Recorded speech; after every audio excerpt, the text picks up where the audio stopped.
All right, welcome to the stream. We're kicking off episode 3 of what is this called? The Pratt Locker. My name is Bernard Chang, class of 95. I'm joined with Ace Vibs, class of 24. Okay, all right, Ace. Let's see. Today we're going to be reviewing the women's team. So we're going to go over the roster. Here's a quick picture of the women's team. We're going to go over the roster and their schedule. Back when I played in the early to mid 90s, there was no women's team. We actually,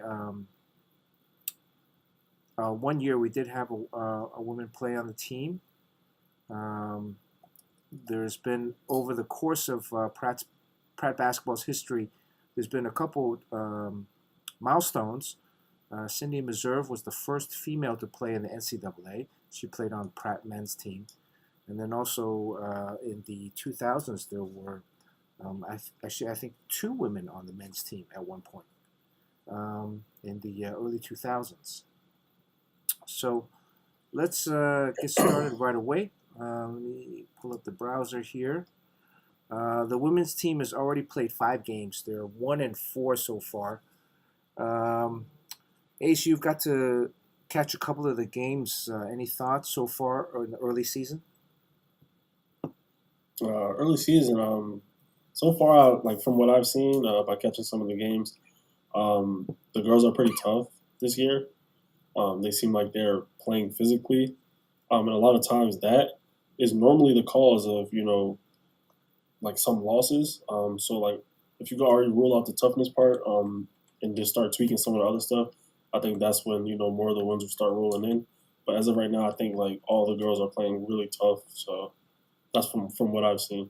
Yeah, I mean, the first game, they were actually pretty much in it. The first game, if we look at the score, 94-46 was the final score. But actually, for most of the game, most of the first half, it was somewhat close. Pratt was within 10. This is a Hunter team that had won 20-plus games the year before. Again, as a recap, Pratt women's last season was canceled. So the team didn't play at all last season, the 2024-25 season. And the season prior to that, the 23-24 season, they were besieged by injuries and drops. And so there were a few games where the team only suited up 5 players. I think that kind of led into last season where they had to cancel the season. But this year, the team is back. There's 12 players on the team. And I think we're going to quickly go over all the members of the team and the coaching staff just to get a acquaintance with the rosters. I'm also looking up something else right now. I guess I should have. The last few years, like since the team has been having so much like turmoil and stuff, and couldn't get a proper footing. This year is kind of reminding me of how it was back when I played at Pratt in 2019. It's kind of giving me that same feel of the women's team. Like a lot of players there, a lot of players are in the gym, and that's kind of like what I was used to seeing from the women's team at Pratt. So now this year, like just seeing the amount of players that they have, the new coaching staff, like it's actually a really good seeing. It's great to see them back on the court. I mean, there's actually 3 players from the 2023-24 team that's playing now. Let me switch this over. So again, we saw earlier the picture of the squad. In this team picture, we're actually missing 2 players. So let's go down numerically. We can kind of take a look at the girls. Number 1 is Nina Allen. She is a sophomore from Montclair, New Jersey, just across the Hudson. She's a sophomore graphic design major. She played lacrosse in high school and also the clarinet in the orchestra band. Nina has seen some action so far this year. Number 2 is Sarah Richmond, 5 foot sophomore from Brooklyn, Bay Ridge Prep. She's a communications design. Um, I don't think Sarah has gotten into a game yet this year, but we see her in a lot of the team activities.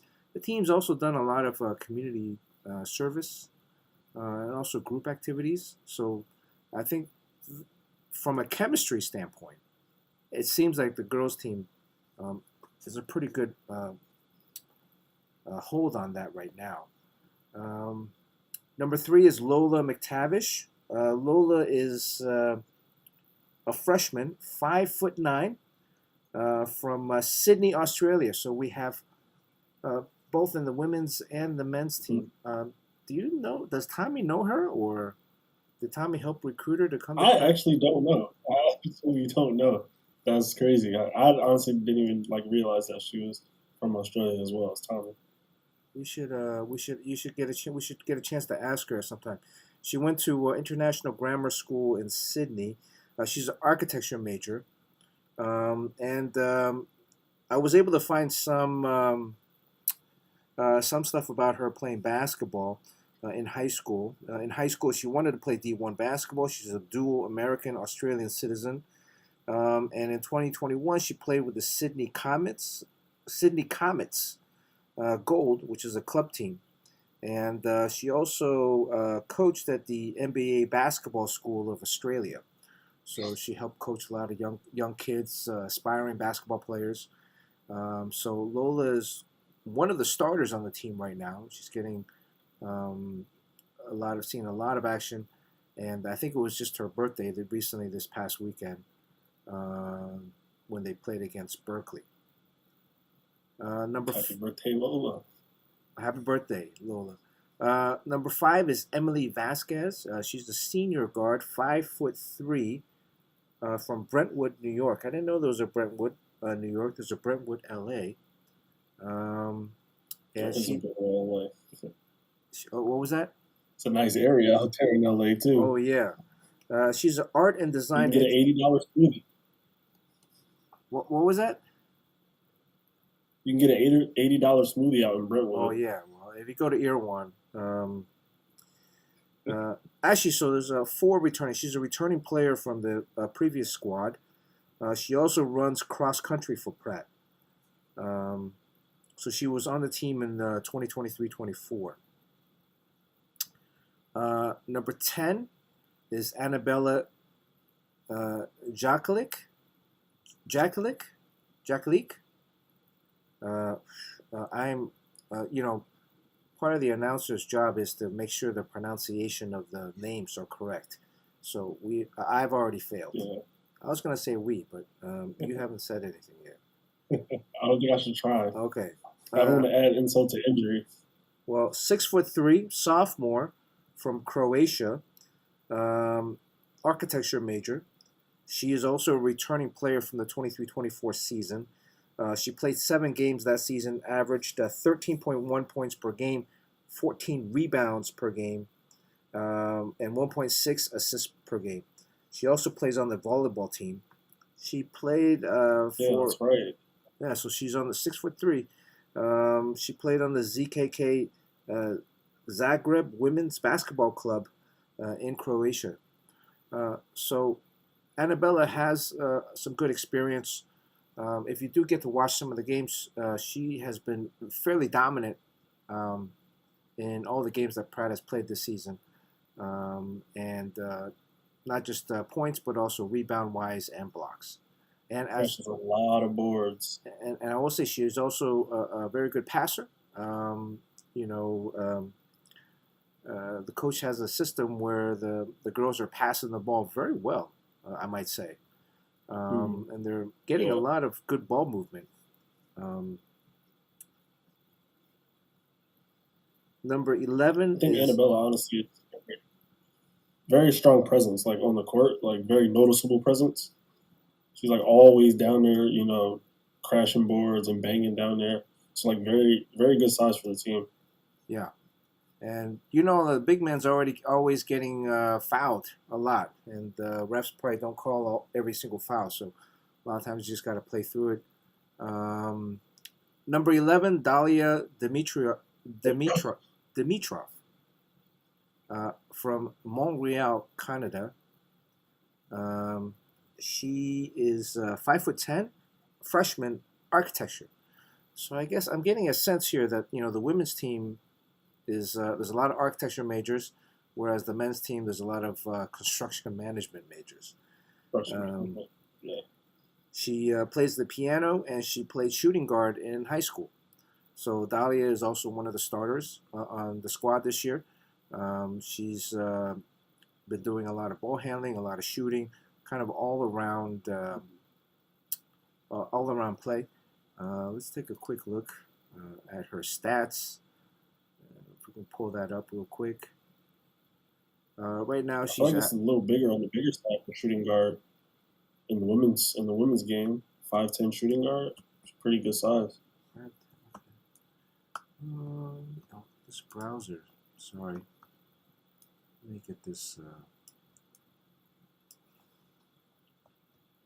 Let me get this reformatted.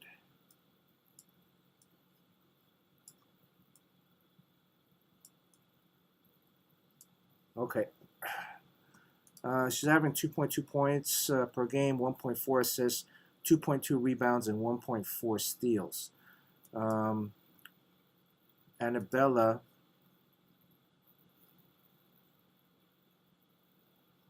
is averaging 12 points a game, 1.6 assists, 14 rebounds a game. So she's averaging a double-double, 1.8 steals. And going back to Lola, take a quick look. 6.8 points per game, 1.6 assists, 4.2 rebounds, and 1.8 steals.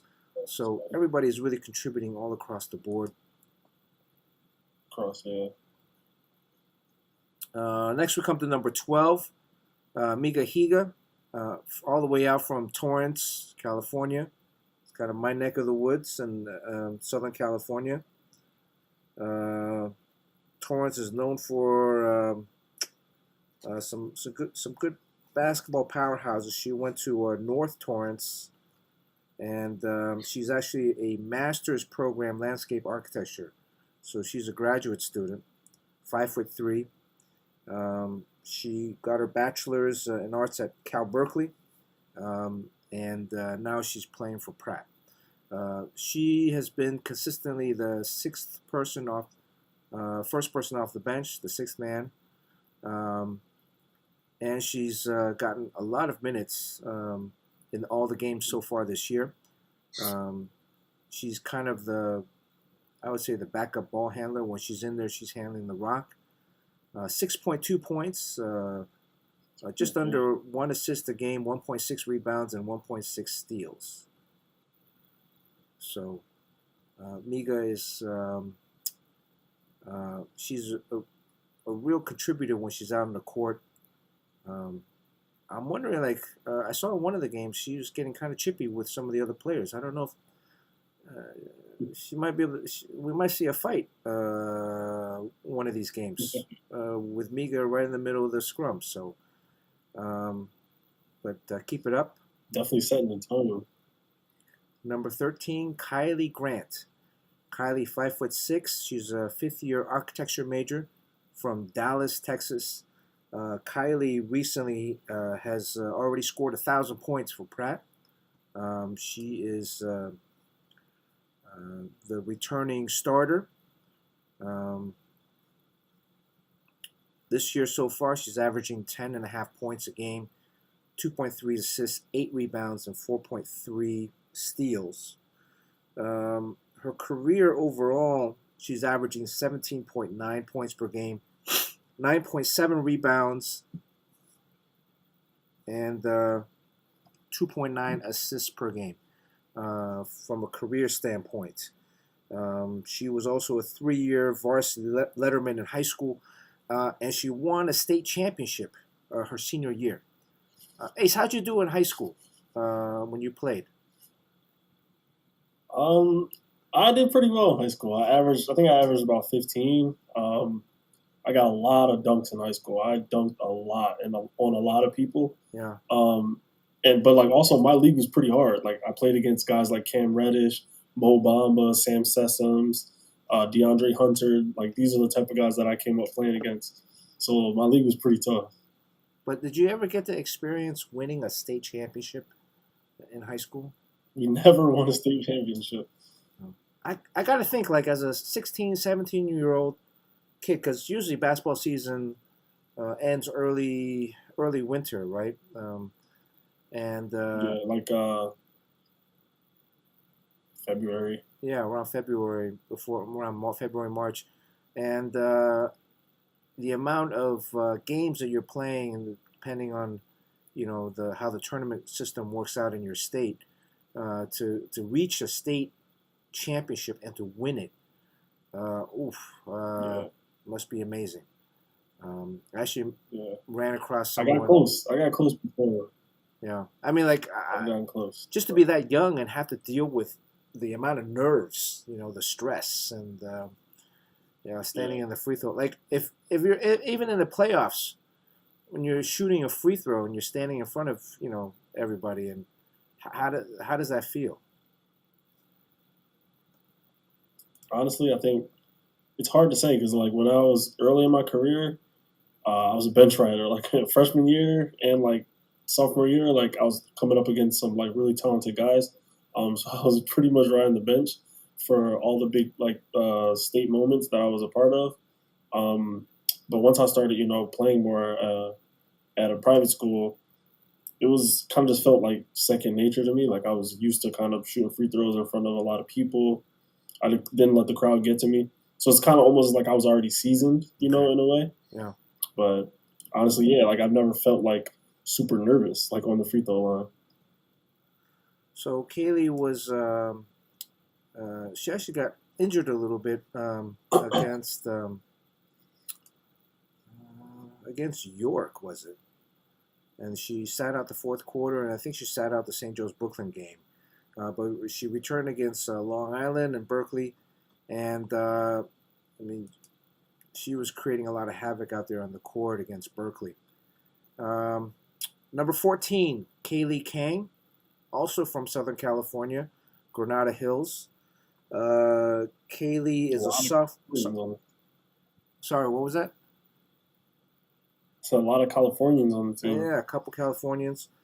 5'4" sophomore guard, graphic design major, and it looks like Kaylee also plays a lot of golf. Um, she played golf in her high school, Granada Hills Charter. That's actually a pretty good school. They have like their own television station, and I think a friend of mine's daughter played lacrosse or field hockey for that school. Number 20 is Ty Smith. Ty is a freshman, or I guess they call him first year now, but from Brooklyn, Gotham Professional Arts Academy. She's a film major. Was not able to find a lot about her previous basketball career. I don't think Ty has seen action yet this year. But She played 2 minutes against Hunter. oh, okay. She played 2 minutes in the first game. Yeah. 21, Yuri Ma, 5'10", junior, from China.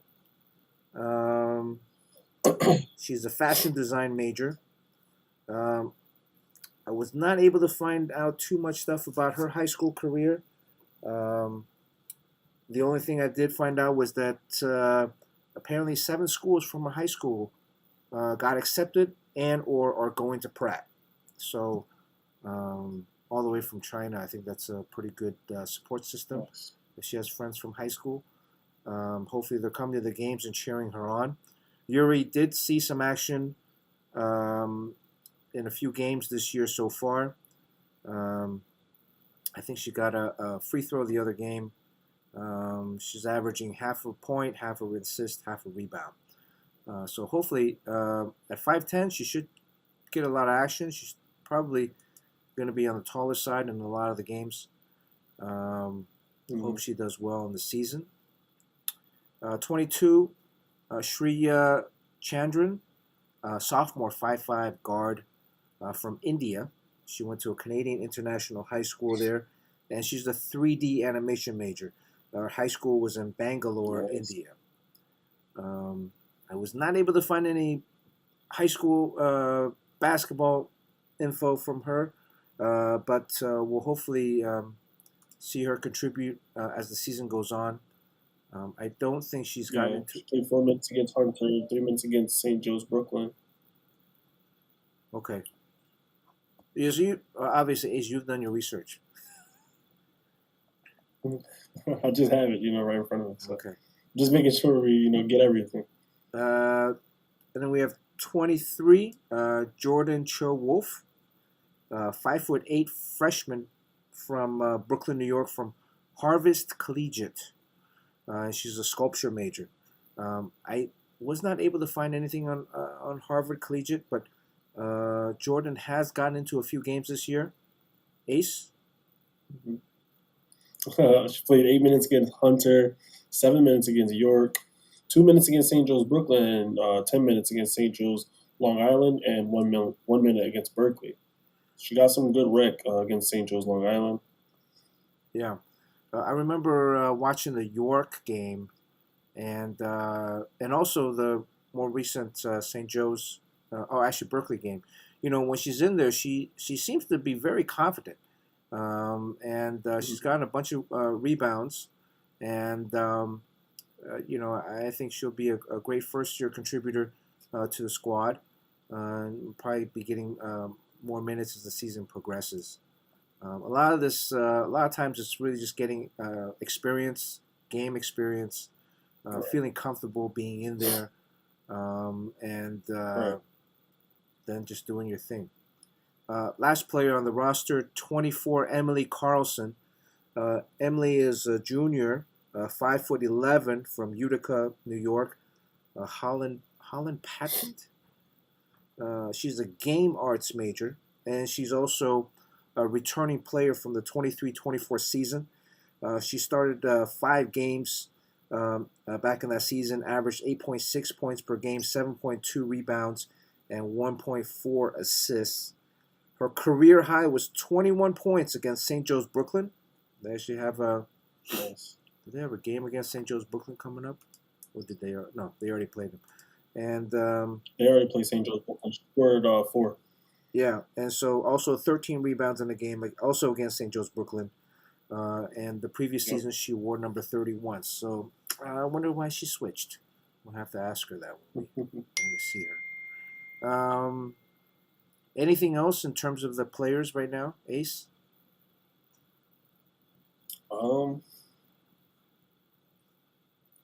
One thing I can say though, like outside of basketball, it is nice to see kind of like the different majors that everyone was taking up. It's pretty interesting to see game arts majors on the team.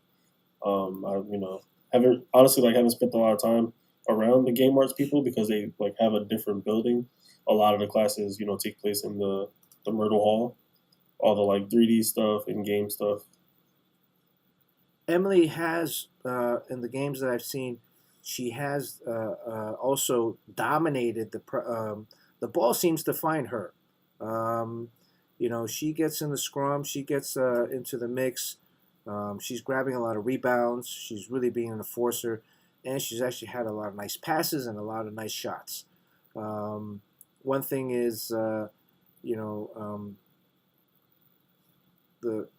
coach really has them kind of sharing the ball a lot. And next, we'll kind of go over the coaching staff. The head coach is first-year coach Carlos Acevedo. Formerly, he was an assistant coach for 2 years at Adelphi University. It's D2. And he coached JV at Greenwich Day School. And coached for the New York Rents for 2+ years. That's a AAU squad. Coach Funny thing S. about that is I got a lot of rec against Rennes coming up. Yeah. I played with him a lot coming up, so that's So interesting. that's a I good didn't know he coached there. I got to talk to him about that. that's a good program. There's a lot of AAU youth programs, and there's a lot of good kids that come out of that system. He went to Adelphi University, has a master's in physical education, and got his bachelor's at Baruch, our former rivals at Baruch. We used to play them in. Baruch didn't even have their own gym; they ran a high school gym. Coincidentally, this ties back into Cindy Meserve. I hope I'm pronouncing her last name correctly. Again, the first female to play in the NCAA that played for Pratt. Her first game was against Baruch. So that's kind of an interesting. Let me see. I think I can. I don't know if I can find a photo of it. I have a. Let me see if I can. All right, Ace, entertain the masses for a minute while I try to pull up this picture here. I don't know how to entertain the masses. Let me think. Okay. Yeah. Let me get this browser. You would think I would be That is organized. honestly, I think, one of the most interesting things is that they allowed a woman to play on your team. That's unheard of. Like honestly, I think if nowadays in NCAA, I think if a team didn't have a women's program, I don't think that they would allow a woman to kind of join the team. And honestly, I think if they did allow a woman to join the team, she might not see any time. I don't know. I don't think that would be seen. Like how was that seen by everyone else back then for you? Like having a woman on a team. Like was Uh, that crazy, or people were just like, oh yeah, like Brent doesn't have a women's team, so yeah, she can play on the men's team. it was it was because there was no women's team. So and she tried out. When I played my second year, again we had a women's player on the team, Abby. I forgot her last name. She was actually from Europe. This is a picture from that game, the first game, Cindy Wow. Meserve, and that was against Baruch. See the Baruch player. Um, I would have thought this was a wrestling image. wow, that was a loose ball scrum. So here's the article in the back of that photo. Let me see if I can read that. Can you read that? Let's see. New York, Cindy Meserve, 18, who disavows women's liberation as her motive, has written her name into the sports history books. Miss Meserve of Livermore Falls, Maine, will be known by sports historians as the first woman ever to compete in an NCAA varsity men's basketball game. It wasn't for fame either that she came out for the Pratt Institute team. I just love basketball, she said, after a 76-67 loss to Baruch College last night. When I came to Pratt, I didn't know if there would be a women's team. There wasn't. I didn't know if there would be a junior varsity team. There wasn't. So I just decided to go practice and turn out. Louis Blass of Baruch College grinning as he tied up Pratt Institute. So that's the little blurb at the bottom. So she got into the game for a minute and 45 seconds. Talking to some of the older guys that did, that was there when she played in the previous alumni games. She was a legit player. It wasn't really a stunt or anything. When I played again, also, Abby was a legit player. I don't remember if she played the entire season. There was some publicity in terms of like newspapers coming out to the games, and then in the early 2000s, I think there was a year where there was actually two women on the men's team, because again back then there was no women's team, so the option was to allow them to join ours. Was there a particular reason why there wasn't a women's team back then? Like just numbers, or just there was no program slot at There all? was no program slot. There was no um, I guess maybe there might not have been any kind of recruiting or any focus on that aspect. Um, I think just looking back, trying to think back, when I played, there was a men's soccer team. There wasn't a women's soccer team. There was a women's volleyball team, but there was no men's volleyball team. Mm. Or at least I don't remember there being a men's Either volleyball team. way, that just goes to show, like, if you show up, anything can happen. Like, honestly, this doesn't even have to be about basketball. Like, just showing up, like the pure fact that she showed up for the tryouts, like, hey, there's no women's team. Like, I'm just going to show up and do what I can do, and they made a spot. So Yeah, and just Cindy's show been up, you know. Cindy's been to a few of the alumni events. So if you might see her at the alumni game this year. Um, That'd be cool. That definitely would be cool. and let's see. The other coaches, the assistant coach is Thomas Miller. Thomas was an assistant at BMCC Brooklyn, is that Borough Manhattan Community College, for 2 years. He coached at Calhoun School. He was a JV girls coach for 6 years, and had won the NYCAL, the New York City Athletic League champions, when he was a coach for them. And he went to Southern New Hampshire University, where he got his bachelor's. Coach Miller and volunteer coach Erica Brooks. Erica went to Morgan State University, was a team manager over at Morgan State for the basketball teams there. So I think certainly they have the work cut out for them. Right now they're 1-4. The next game is Baruch, which is December 1st. CCNY, Keystone, and then in January they start the conference play of the schedule. Gwen and Mercy, Marywood, Centenary, Marymount, St. Elizabeth, Immaculata, Newman, Gwen and Mercy Century again, Marywood, Newman, Marymount, St. Elizabeth, and on the 21st, I think that's the alumni game. There's going to be a double header. The alumni game, then the men's game, and then the women's game. So that's a whole day of basketball. Ace, you gonna go play in the alumni game that on the 21st? I think I should be able to pop out. You gotta I play was on in the West Coast Yeah. last year, so You gotta but play this on year I the want to pop out. you gotta play on the opposite team of Pat, and swat some of his shots because Pat was dominating last game. Hopefully, we'll have Pat on the stream. I know we talked to a couple of alumni, also some women's alumni. Again, the previous seasons, back in the early 20s and before. Pratt has some good runs. We'll have hopefully maybe you said Sophie might come on, or and maybe even we'll get some current players to come on. We'll see. Yep. So just a quick recap from the season. The first game was Hunter. Again, Hunter was a 20-game win program from last year. The score really doesn't reflect kind of how close they played in the first half, especially for the program being not in operation last year. The second game against York, a home opener. Well, the second home game. We were there at that. Pratt pretty much dominated that game against York.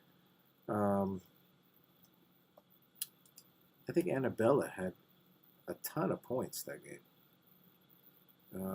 Annabella had 20 points, 20 rebounds. Emily with 11 points and 14 rebounds. Kylie with almost a quadruple double. 11 points, 10 steals, 7 rebounds, and 6 assists. And she didn't play the fourth quarter. So that could have been a record-setting game for her. And Lola chipped in 4. Mika added 5. The following games again, the last game against Berkeley, Pratt was I'm just seeing Annabella had 22 rebounds the last game against Berkeley. 15 points, 22 rebounds. She played the entire game.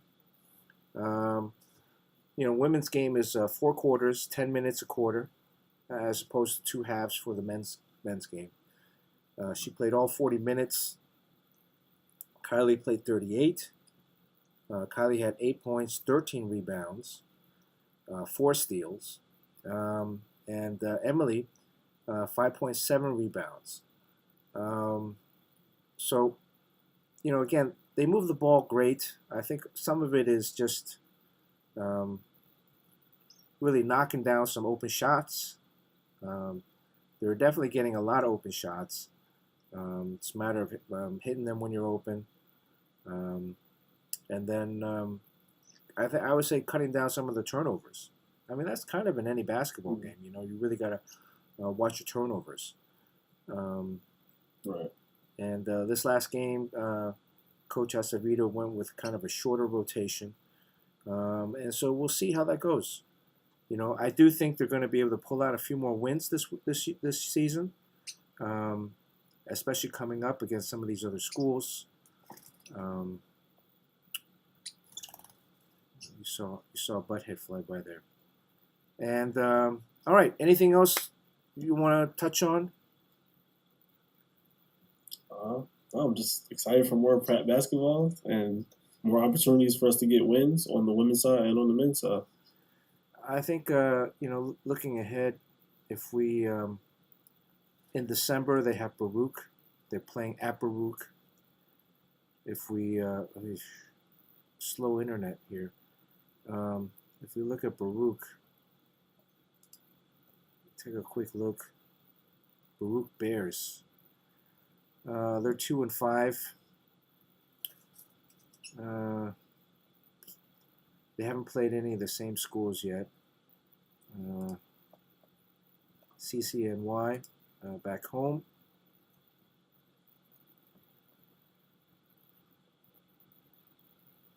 Let's see. CCNI has so they lost to St. Joe's Long Island 57-17. So that's a win right there. So they lost to St. Joe's Brooklyn 81-37. So that's a win right there. So we're looking like we're going to get a couple of wins coming up in December. It's not an exact science, but and Keystone. We're playing a lot of teams in Pennsylvania. What's up with that? Yeah. Keystone. This is a new conference. SUNY Poly, no. So, they play CCNY. They lost to CCNY. So, Keystone, if they lost to CCNY, if we do this logic, CCNY lost to St. Joe's Long Island.